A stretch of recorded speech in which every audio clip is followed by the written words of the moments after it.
Mukunda jewellers మొట్టమొదటి factory outlet ఇప్పుడు కూకట్పల్లి, కొత్తపేట్, సోమాజిగూడ మరియు ఖమ్మంలో. Welcome to Suman TV. నేను మీ సుమన్ టీవీ.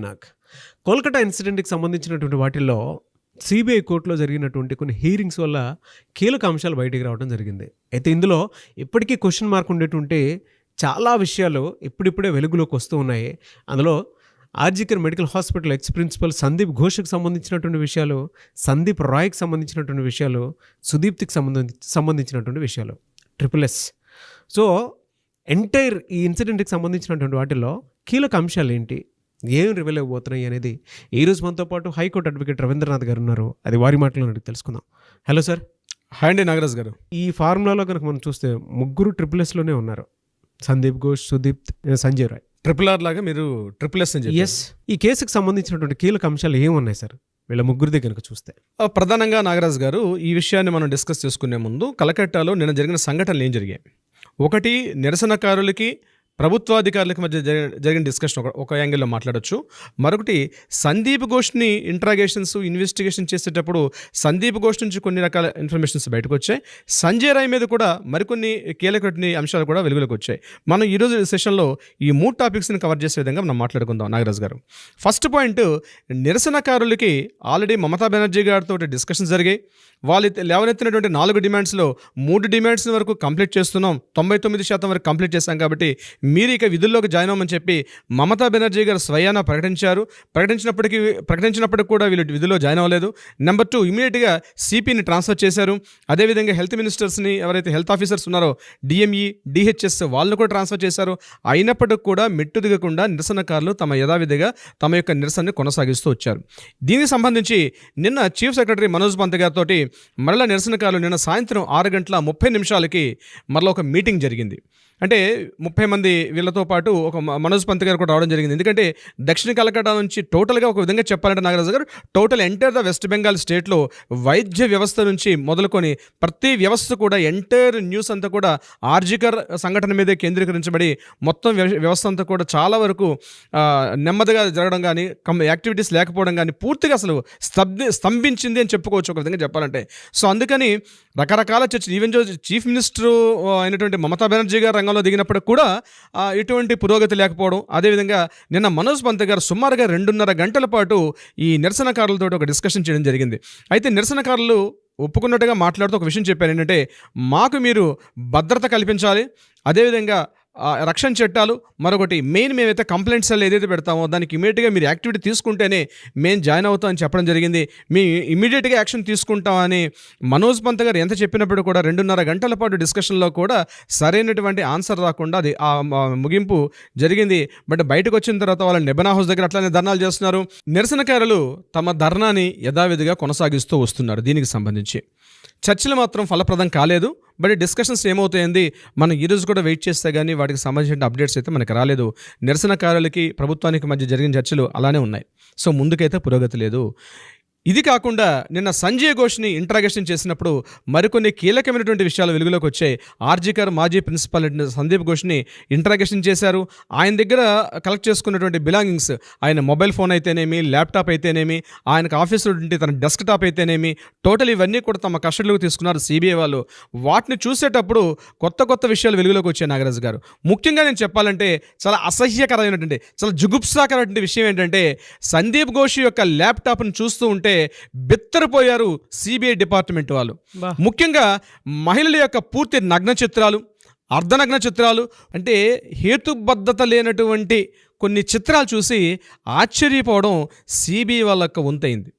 ఎందుకంటే విశేషం ఏంటంటే, చాలామంది గాడ్జెట్స్లో ఉండొచ్చు బహుశా ఈ పోర్న్ వీడియోస్ ఇట్లాంటివన్నీ కనిపిస్తాయి. కానీ వింతల్లో వింత ఏంటంటే, వాళ్ళు చూసినటువంటి ఆ యొక్క పిక్చర్స్లో కనిపించినవి చాలామంది మేల్ ప్రాస్టిట్యూట్స్, అంటే మేల్ టు మేల్, క్రాస్ కాకుండా మేల్ టు మేల్ చేసినటువంటి చాలా రకాల చిత్రాలు ఆయన మొబైల్లోను, అదేవిధంగా ఆయన ల్యాప్టాప్లో కూడా బయటపడితే అసలు సందీప్ ఘోష్ యొక్క యాటిట్యూడ్ ఏంటి, ఆయన క్యారెక్టర్ ఏంటన్నది డిసైడ్ చేసే పనిలో కొత్తగా పనిపడింది వాళ్ళకి సిబిఐ వాళ్ళకి సంబంధించి. అంటే ఒకవైపు ఆయనకి ఫైనాన్షియల్ ఇర్రెగ్యులేటరీస్ మీద ఎంక్వైరీస్ అవుతున్నాయి, ఆయన ఆస్తుల మీద జరుగుతుంది, మ్యారేజ్ అయింది, ఆల్రెడీ పిల్లలు ఉన్నారు, ఇంత జరుగుతున్నప్పుడు కూడా ఈయన యొక్క మొబైల్ ఫోను గ్యాడ్జెట్స్లో జరిగిన చూసి చాలా ఆశ్చర్యపోవడం జరిగింది.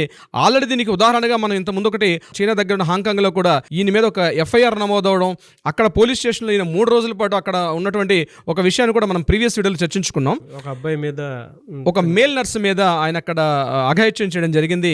దాని మీద అక్కడ ఉన్నటువంటి పోలీస్ స్టేషన్లో కూడా ఈయన మీద ఒక ఎంక్వైరీ నడిచింది. దానికి సంబంధించి మనం ఒక వీడియో చేసాం. వీలైతే ఆ పాత వీడియో చూస్తే కనిపిస్తుంది.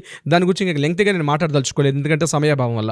ఇకపోతే నాగరాజ్ గారు, సందీప్ ఘోష్ని ఈ రకంగా ఆ గాడ్జెట్స్లో కనిపించిన తర్వాత సందీప్ ఘోష్ ఇంటరాగేట్ చేసినప్పుడు పాలిగ్రాఫ్ టెస్ట్లో ఆయన మాట్లాడే విధానాల్ని, అంటే ఈ యొక్క సంఘటన మీద ఎలా ఆయన ఈ సంఘటనా స్థలాన్ని ఎలా ఆయన ఇంటరప్ట్ చేశాడు, ఆయన ఏ రకంగా సాక్ష్యాల్ని రూపుమాపు చేశాడనే విషయం మీరు చెప్తుంటే ఆయన మాత్రం పొంతలేని సమాధానాలు చెప్పడం, ఇక్కడ కనిపిస్తున్న విషయాలు, దీని మీద ఎంక్వైరీస్ చేస్తున్నారు. మనకు దొరికిన కొంతమేరకు మనం మాట్లాడగలుగుతున్నాం. ఆన్ రికార్డులో కొంత మాట్లాడుకోవాల్సి వస్తుంది కొన్ని సందర్భాన్ని బట్టి, ఎందుకంటే ఇది ఆల్రెడీ జ్యుడిషియల్ ఉంది కాబట్టి, సిబిఐ ఎంక్వైరీస్ ఉంది కాబట్టి మనం కొంతవరకు మాట్లాడుకునే అవకాశం ఉంటుంది. మనం మెల్లమెల్లగా రిజల్ట్స్ వచ్చేటప్పుడు డెఫినెట్గా వీటిని అప్గ్రేడ్ చేసే అవకాశం ఉంటుంది. నెంబర్ 2, ఇక సంజయ్ రాయ్ విషయానికి వచ్చినట్లు మాట్లాడితే, సంజయ్ రాయ్ని ఇక్కడ కవితా సర్కారు ఏ రకంగా వెనకేసుకొస్తున్నారు అనే విషయం ఏంటంటే, నిన్న సుప్రీంకోర్టులో ట్రయల్స్లో భాగంగా నిన్న అక్కడ ఏం జరిగారు, ఇక్కడ మెయిన్ ఎవరైతే అభిజిత్ మండల్, తలా పోలీస్ స్టేషన్ నుండి station officer Abhijit Mondal, at the same time Sanjay Ghosh ఇద్దరు కలిసి ఈ సంఘటనా స్థలం ఎక్కడైతే సంఘటన జరిగిందో ఆ ప్రదేశాన్ని సాక్ష్యాలు లేకుండా ఎట్లా వాళ్ళు కంప్లీట్గా దాన్ని ట్యాంపరింగ్ చేశారు, వీటికి సంబంధించి ఆ విషయాన్ని తెలుసుకున్నటువంటి విషయంలో కవితా సర్కార్ గారు సుప్రీంకోర్టుకు ఒక లెటర్ రాయడం జరిగింది. ఆ లెటర్ ఏంటంటే, ఏదైతే సిబిఐ వాళ్ళు మీకు ఇచ్చినటువంటి సీల్డ్ కవర్ ఇన్ఫర్మేషన్ ఉందో దాన్ని తొందరగా బహిర్గతం చేయడం వల్ల విషయాలు బయటకు వస్తాయి. అసలు సంజయ్ రాయ్ని కూడా ఇమీడియట్గా నేర నిర్దూపణ అందులో వాళ్ళు ఏం విషయాలు తెలియాలని చెప్పి ఆవిడ ఒక రిక్విజిషన్ లెటర్ సుప్రీంకోర్టు పెట్టడం జరిగింది. అయితే సుప్రీంకోర్టు వాళ్ళు ఆ లెటర్ని రిజెక్ట్ చేశారు. ఎందుకంటే ఇవి అంటే పబ్లిక్ ఇంట్రెస్ట్ మ్యాటర్ కాబట్టి దీని మీద మేము రిలీజ్ చేయలేము, మీరు ఇంట్రాగేషన్స్ మీరు కంప్లీట్ చేయని చెప్పి కవితా సర్కార్కి వాళ్ళు అక్కడ నుంచి రిప్లై ఇవ్వడం జరిగింది. అయితే సంజయ్ రాయ్ని మాత్రం వాళ్ళు ఇంట్రాగేషన్ చేసినప్పుడు నేను సిబిఐ వాళ్ళు కంప్లీట్గా ఎప్పుడైతే సీల్డ్ కవర్ సబ్మిట్ చేసిన తర్వాత మరలా సంజయ్ రాయ్ని ఇంట్రాగేషన్ చేయడం జరిగింది సిబిఐ వాళ్ళు విత్ కవితా సర్కార్ వారి యొక్క పర్మిషన్, అంటే జ్యుడిషియల్ కస్టడీలో చేసినప్పుడు సంజయ్ రాయ్ మళ్ళీ కొత్తగా మాట్లాడుతుందంటే, నేను ఇందులో పార్టిసిపేట్ చేయలేదు, నాకు అసలు ఈ యొక్క హత్యకి, ఈ యొక్క అత్యాచారానికి నాకు ఎటువంటి సంబంధం లేదు అని కవితా సర్కార్ గారు ఇచ్చినటువంటి ఫీడ్బ్యాక్ ఏదైతే ఉందో యాజ్ ఇట్ ఈస్గా, అంటే మొదటి రోజు హత్య చేసి, అంటే మొదటి రోజు ఆయనకి ఆగస్టు 9, 10 తారీఖుల్లో ఆయన కస్టడీలో తీసుకునేటప్పుడు సంజయ్ రాయ్ తాలూకా బాడీ లాంగ్వేజ్, సంజయ్ రాయ్ తాలూకా మాట్లాడే విధానం, సంజయ్ రాయ్ తాలూకా బిహేవియర్, ప్రవర్తన ఈరోజు నిన్న సుప్రీంకోర్టు ట్రయల్స్లో భాగంగా నిన్న సంజయ్ రాయ్ మళ్ళీ సిబిఐ వాళ్ళు మాట్లాడినప్పటికీ చాలా వేరియేషన్స్ కనిపిస్తున్నాయి, చాలా డిఫరెన్షియేట్ కనిపిస్తుంది. నేను ఇంకా తప్పు చేయలేదు, నేను ఇంకా తప్పించుకోగలనటువంటి ఒక భావన ఆయనలో కనిపించే విధంగా ఉందని చెప్తున్నారు.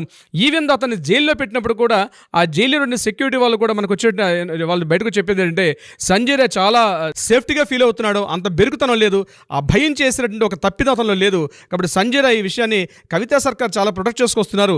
బట్ ఇది ఏమైనప్పటికీ సుప్రీంకోర్టు నెక్స్ట్ ఇచ్చినటువంటి ఏదైతే హీరింగ్స్ ఉన్నాయో, ఏదైతే సుప్రీంకోర్టులో జడ్జిమెంట్కి వచ్చేది ముందు రోజు మాత్రం డెఫినెట్గా మాత్రం ఇది చాలా కాంట్రవర్షియల్ అవుతుందని వాళ్ళు చెప్పడం జరిగింది. అయితే నేను అనుకోవడం ఏంటంటే, నెక్స్ట్ వీక్ వరకల్లా సుప్రీంకోర్టు ఏదైతే తీర్పు ఇచ్చే సందర్భంలో ఇది డెఫినెట్గా మాత్రం ఇది గొప్ప నేషనల్ ఇష్యూ అయ్యే అవకాశం ఉంటుంది.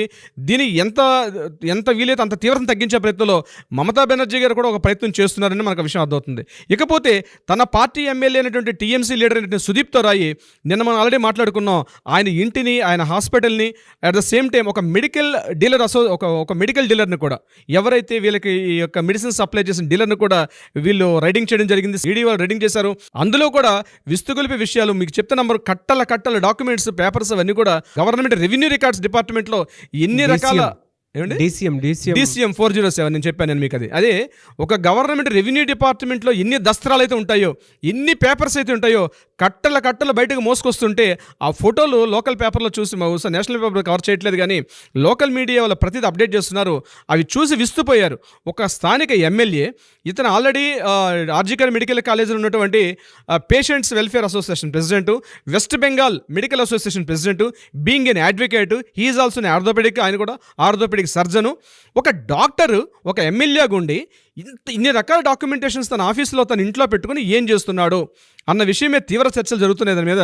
అయితే ఈ సిబిఐ వాళ్ళు ఎప్పుడే చదువుతారో, ఈ డాక్యుమెంట్స్ ఎప్పుడు డీకోడ్ చేస్తారో వాళ్ళకి అర్థం కాని, అంటే అంతు పట్టనటువంటి ఒక చెదపుట్టన తవ్వితే ఎన్ని రకాల చెదపురుగులు వస్తాయో ఆ రకంగా ఆయన ఇంటి నుంచి వస్తుంటే దసరాలు చూస్తుంటే ఆశ్చర్యపోవడం సిబిఐ వాళ్ళ ఉంటుంది నాగరాజ్ గారు. కానీ ఇందులో మీరు చెప్పిన దాని ప్రకారం నాకు చూస్తే అండి ఒకటి అనిపించింది.